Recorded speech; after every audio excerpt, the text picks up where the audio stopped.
patapos na si Martires, alam naman natin magre-retire na yan sa July 27 nitong taong 2025. Hindi na yan pwedeng i-reappoint. Fixed ang term ng mga ng ombudsman. Na-appoint yan ni Duterte, ni Digong, mga 2018 yata. Pumalit yan kay dating ombudsman Conchita Carpio Morales.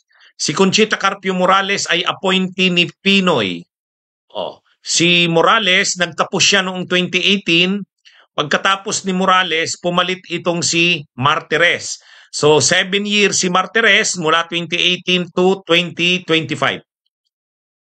Kaya ngayon siya magtatapos July 27, 2025. Dahil patapos na siya, ang Judicial and Bar Council ay naghahanap na ng kapalit niya.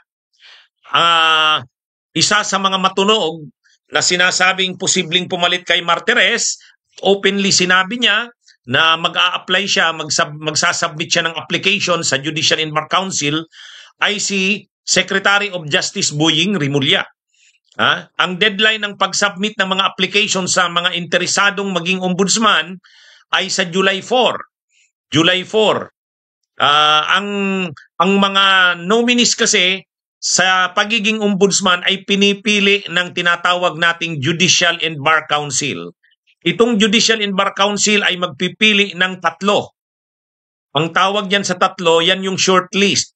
Yung 3 na yan na ombudsman, na nominees, inonominate yan ng Judicial and Bar Council sa presidente. Pipili ang presidente sa 3 na yon. Pag walang napili ang presidente sa 3, katulad nung nangyari nung panahon ni Pinoy, yung Judicial and Bar Council nag-submit sa presidente kay Pinoy ng 3 pangalan. Wala siyang napili. Binalik niya uli sa Judicial and Bar Council. Naghanap na naman hanggang sa mapili na si Conchita Carpio Morales. Itong si Martires hindi. Ano ito? Pag-submit ng pangalan niya doon sa Judicial Bar Council, pasado kaagad. At pagdating kay Duterte, pasado rin kaagad. Dahil si Martires ay kabrad ni Duterte sa San Beda, yung Lex Taliones, yung fraternity nila doon. Kaya ano ito? Actually, si Martires na-appoint una sa Supreme Court. In-appoint siya ni Duterte sa Supreme Court. Kaya matindi ito kay Duterte. Una, na-appoint siya sa Supreme Court bilang Associate Justice. 7 years din ang term niya. Hindi niya tinapos. Nung mabakante yung pwesto ni Conchita Carpio Morales, nag-resign siya. Nag-resign siya doon sa Korte Suprema. In-appoint siya doon ni Duterte, pero nang matapos si Morales, maghahanap ng bagong ombudsman, nagka-interest siya sa pagiging ombudsman. Lumipat siya bilang ombudsman. Mula 2018 hanggang ngayon na nga, patapos na siya sa July 27, 2025. Ngayon, nagpa-interview, mahaba yung interview kay Morales, ay kay Martires, dinidepensa niya ang sarili niya. Sa interview sa kanya, sinabi niya, hindi naman totoo na ako ay appointee ako ni Duterte sa Supreme Court, sa Ombudsman, pero hindi naman ako under ni Duterte, sabi niya. Hindi nga yan tumawag sa akin. Sabi ni Martires, never siyang inorderan ni Duterte kung ano man ang gagawin niya. Kahit daw kamag-anak ni Duterte o kaya si Bongo o kaya si Media Aldia, never daw na sinabihan ni Duterte na kausapin siya dahil ganito, ganun. Wala. Yan yung sinasabi ni Martires. Ito. Alisin ko muna yung title natin tapos ipakita natin yung malaking title. Ayan i-cover ko muna pati yung ko. Yan. Tingnan nyo yung caption sa baba. Mga kabunyog. Anong nakalagay?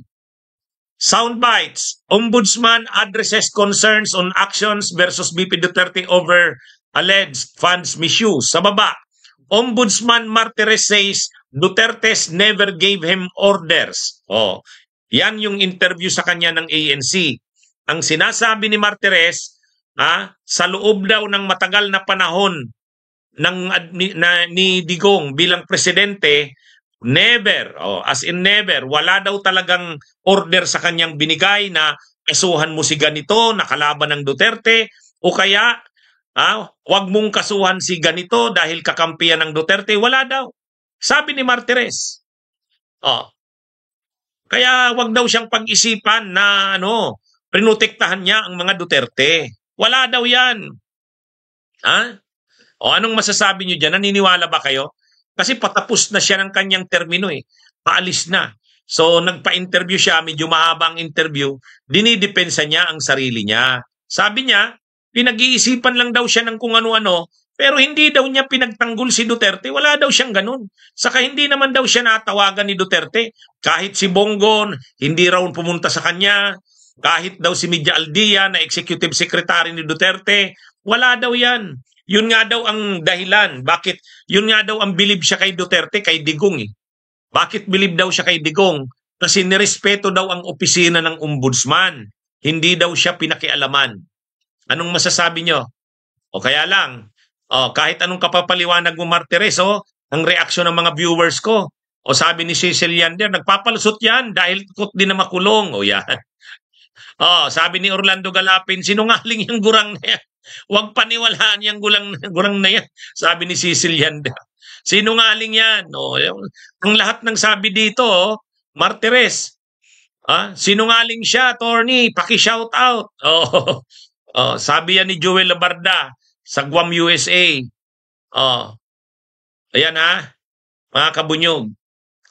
So sabi ni Ina Shackner, alangan namang umamin siya. Siyempre, well understood na tumanaw siya ng utang na loob kay Digong nyo.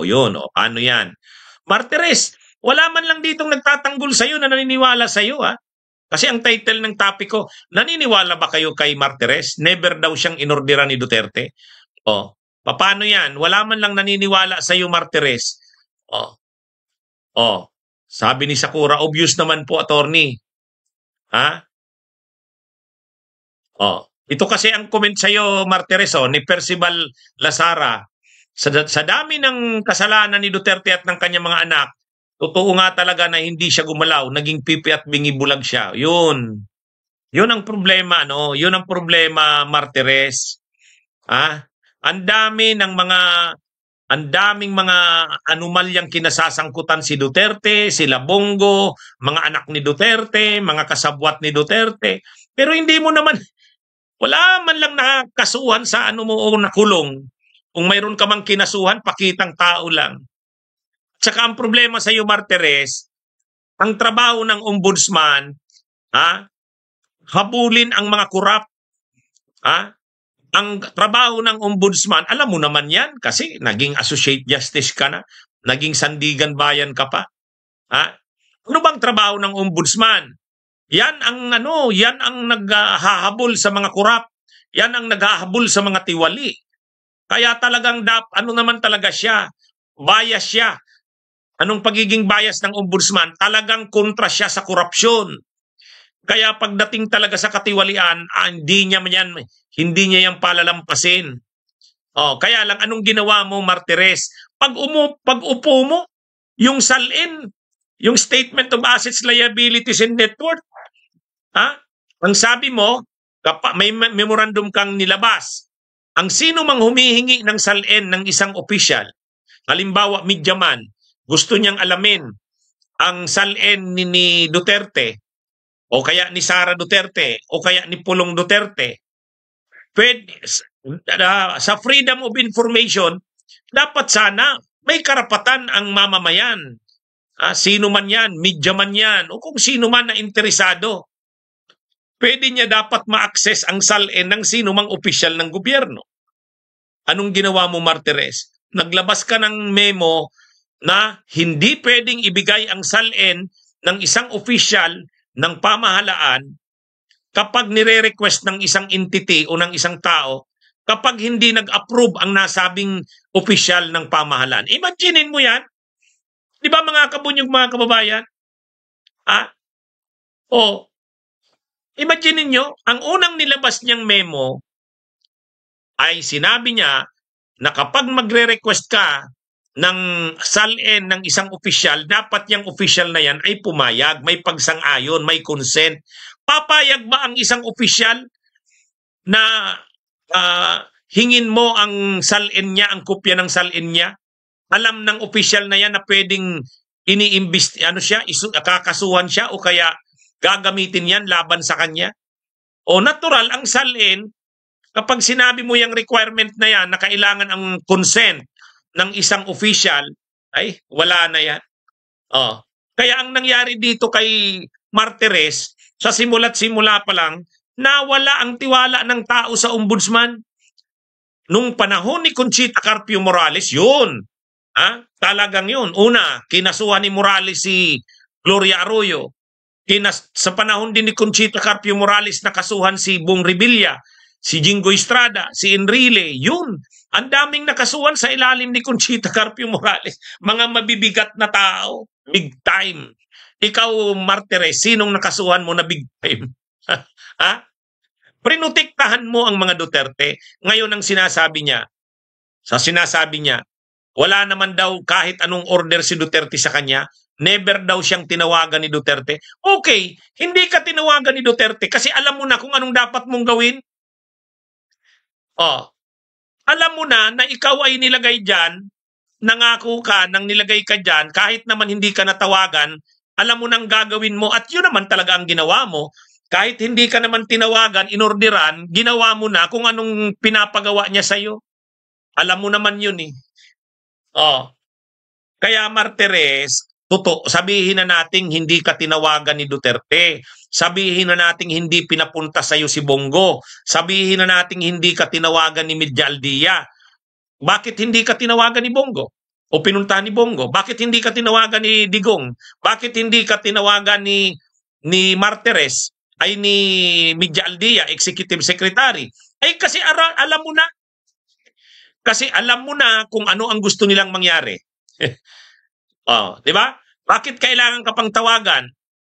Nang tinanggap mo ang pagka-ombudsman, alam mo na ang gusto nilang mangyari. Ano ang gusto nilang mangyari? Protektahan mo ang mga kasamahan niya, ang pamilya niya, si Duterte mismo. Yun. Alam mo na yun. At yun naman talaga ang ginawa mo. Kahit hindi sinabi sa'yo, yun ang ginawa mo. Bakit yun ang ginawa mo? Kasi alam mo kung ano ang gusto nila Duterte. Hindi ka na kailangang sabihan. Di ba?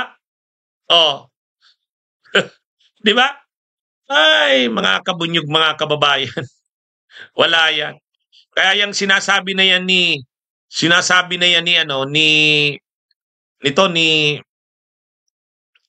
Martires, never daw siyang inorderan ni Duterte. Okay.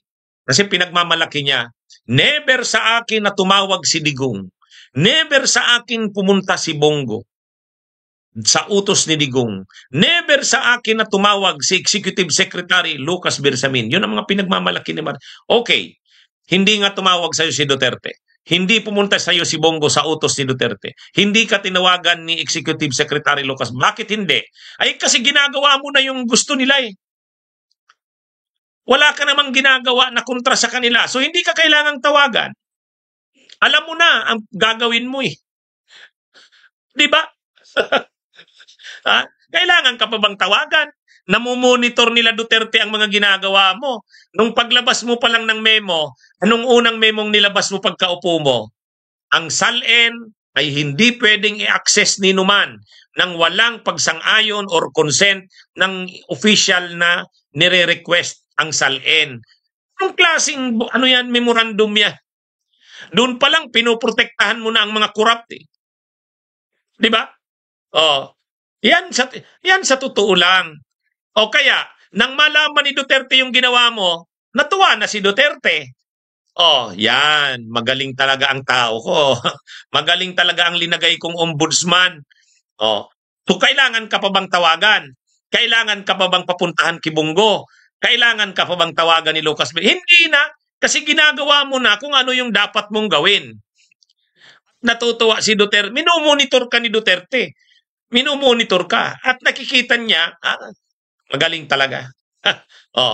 Ano bang kinaso mo kay Duterte? Wala naman. Ang paliwanag ni Martires, bakit niya naman daw kakasuhan si Digong? Wala naman daw reklamo. Ay, wag mo nga kami martiris. Alam mo naman ang konsepto sa atin, kahit sa mga nag-aaral pa lang ng law, kahit nga mayroon lang sumulat sa iyo na anonymous, walang pangalan kung sinong sumulat sa iyo. Basta't may nagtimbre sa iyo, nagtip sa iyo, si ganito sa ganitong opisina ay di umano'y malaki ang anomalya, ganito ang mga nagiging modus, ganito ganyan. May kapangyarihan na kaagad ang opisina mo, Martires, na imbestigahan yun. Ay lalo pa kay Duterte, ang daming mga anomalya. Kaya lang, inimbestigahan mo ba? O, hindi. Bakit? Alam mong kay Duterte yon. Tapos ang palusot mo ngayon, bakit ko naman iimbestigahan si Duterte? Wala namang reklamo. Wala naman daw reklamong nakarating sa kanya tungkol kay Digong. O. So ngayon aalis ka bilang ombudsman. Sirang-sira wala ka namang legasiyang magandang maihiwa. Kaya kahit ka mag-press con ngayon, ay kahit ka magpa-interview sa media, idipinsa mo yung sarili mo, hindi mo na kayang bawiin ang sarili mo. Yan sa totoo. Ha? Oh. Sabi ni Akagami, Inso, tiklop ka na naman kay Marcoleta. Bakit tiklop? Bakit tiklop? Anong sabi ni Marcoleta? I want him to apologize, Mr. Chair. Napa-apologize nyo ba ako? Ha? Yung mga DDS ang nag-apologize. Ako hindi. Bakit nyo ako mapapa-apologize? Bakit ako mag-apologize? Itong mga sinasabi ko, opinion ko to. Bakit? Mali ba magsabi ng opinion? Freedom of expression yan. Freedom of speech yan. Ito. Yang sinasabi ni Martires na hindi naman siya inorderan ni Duterte, okay, hindi siya inorderan. Bakit hindi siya inorderan? Kasi ginagawa niya na kung ano yung expected sa kanya. Ngayon, magre-retire ka. Hindi katulad, never kang magiging katulad ni Conchita Carpio Morales. Tandaan mo yan, Martires. Si Conchita Carpio Morales, aalis yun, intact ang pagkatao, integrity. Saludo ang mamamayang Pilipino. Diba? Ikaw, kaya ka ngayon nagpipress con, ay nagpapa-interview sa media, inaasahan mo na makiklear mo ang pangalan mo. Ay hindi na. 6 na taon yung naupo kang ombudsman. Anong nakita ng tao na kahanga-hanga sa'yo? Wala naman eh. Protector ka ng mga corrupt eh. Yung ginawa mong memo na yon tungkol sa Salen, nakatulong yun sa mga corrupt eh. Naprotektahan sila. Dapat sa'yo, hindi nagpoprotekta sa mga corrupt. Kasi ikaw nga yung ombudsman eh. Di ba? Di ba mga kaboy? Ombudsman nga.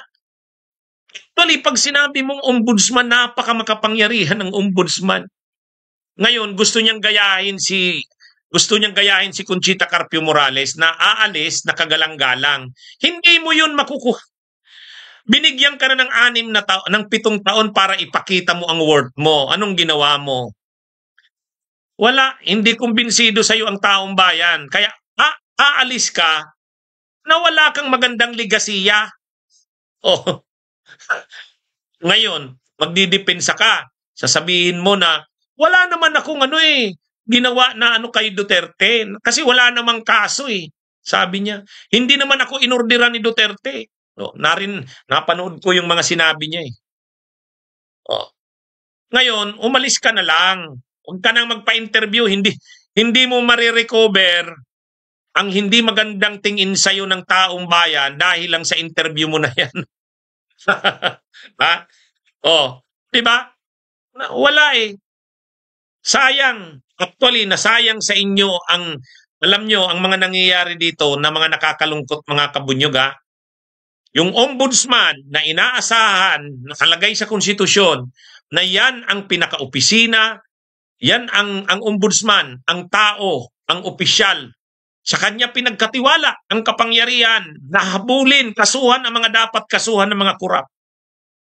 Wala siya dapat ikatakot. Bakit wala siya dapat ikatakot? Kasi fixed ang term niya, 7 years. Hindi siya pwedeng alisin ng presidente. Maliban na lang impeachment. Yun. Ay mahirap naman siyang matanggal sa impeachment. Imagine niyo yan, ganyan katibay ang ombudsman. Pinoprotektahan siya ng konstitusyon. Ang konstitusyon, binigay sa kanya ang mga matitinding kapangyarihan. One, once ma-appoint ka ng presidente, hindi ka na pwedeng tanggalin. Fixed ang term mo. Pangalawa, ang budget mo, may fiscal independence ka. Hindi yan pwedeng basta-basta gipitin ng Kongreso. Kaya napakalinaw ng kapangyarihan ng ombudsman. Napakamakapangyarihan niya. Ang ka-level niya nga, presidente ng Pilipinas at saka vice-presidente at saka justices ng Korte Suprema. Ang ka-level niya, bakit? Hindi siya pwedeng basta-basta tanggalin. Dapat ginamit mo na yun, Martires. Wala ka namang dapat ikatakot sa presidente kasi assured ka na ng 7 years na fixed term eh. Kaya bakit sa'yo binigay yan ng taong bayan ay ng konstitusyon para habulin mo ang mga kurap. Ang problema, hindi mo yun ginawa eh. Yung memo mo na nagsasabi na hindi pwedeng ibigay ang SALN kung hindi naman approve or may consent ang opisyal. Yun, naprotektahan mo doon ang mga kurap. Di ba? Sa totoo lang, yan ang naging problema. Tapos ngayon, magpapa-interview ka, magpapaliwanag.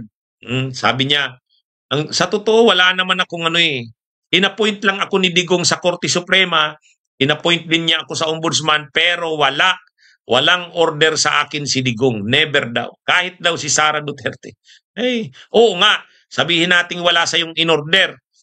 Kasi alam mo na ang order sa'yo. Hindi ka na kailangang uling orderan. Ginagawa mo naman kung ano yung inaasahan niya sa'yo. Bakit ka nandyan as ombudsman? Yun. Bakit ka pa naman kailangan kausapin? Ginagawa mo naman kung anong gusto niya eh. Namumonitor ka niya eh. Ha? Sa totoo lang. Kaya Martires, aalis ka na walang respeto sa'yo. Yan yun eh. Walang respeto. Kasi hindi maganda ang naging imahe ng ombudsman sa ilalim mo. Yan sa totoo lang. Hindi mo yan kayang bawiin sa mga pa-interview ganyan lang. Panood ko kasi yung interview sa kanya sa ANC. Anyway, kaya ito? Ito namang mga DDS na to, panoorin nyo yung comment ko kay Rimulya para masabi mong yung bias ako. Anong comment ko kay Rimulya? Basahin nyo, panoorin nyo. Lagi kayong nagsasabi ng itong mga DDS na to. Bias daw ako. Paano ako naging bias? Sinasabi ko kung anong dapat. Anong comment ko kay Rimulya? May pros and cons. Ang sabi ko kay Rimulya, kung maganda kay Rimulya, hindi yan natatakot. Kakasuhan yan ng mga Duterte. Kakasuhan yan ang mga kasabwat na mga Duterte. Yun, magaling yan si Rimulya. Ang problema naman kay Rimulya, protektahan naman yan ang mga kakampi nila. Yun ang hindi rin maganda. Dapat ang ombudsman, katulad sana ni Conchita Carpio Morales, kakasuhan ang dapat kasuhan, pero kahit kakampi ng administrasyon, hindi niya rin sasantuhin.